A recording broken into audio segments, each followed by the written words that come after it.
যখন বাড়ির থেকে বেরোই মা বাবা ভাই বোন ছেড়ে 2200 কিলোমিটার দূরে এসে আমরা কাজ করি। এখানে আমাদের সুরক্ষার কেউ দেখাশোনার কোনো লোক নেই, তাহলেও আমরা নিজস্ব দেখাশোনা করে নিজস্ব সুরক্ষাভাবে আমরা কাজ করি।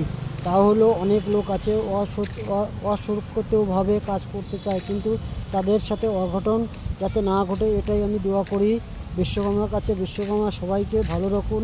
আর আমি যে 2200 কিলোমিটার দূর এসে আমি এখানে কাজ করতে এসেছি, সেটা যেন আমি এখানে ভালোভাবে কাজ করতে পারি। কাজ করার পরে আমার বাড়িতে আমি টাকা পাঠাবো, তারপরে বাড়িতে অন্য কাজগুলো করবে ভাইতে। আমার বাড়িতে আমার ভাই আছে, মা আছে, বাবা আছে, আমার বাড়িতে সবাই আছে। আমার জন্য সবাই চিন্তা করে যে ও কী করে কী করছে, ও কোথায় কাজ করছে, কী কাজ করছে, সেই জন্য সবাই চিন্তা ভাবনা করে থাকে। কিন্তু আমার সাথে আমার মায়ের আশীর্বাদ আছে আর বিশ্বকর্মা ঠাকুর আছে, সেই জন্য আমি সবার সাথে ভালোভাবে থাকতে পারি আর ভালোভাবে কাজ করতে পারি। এটা আমাদের সাইডের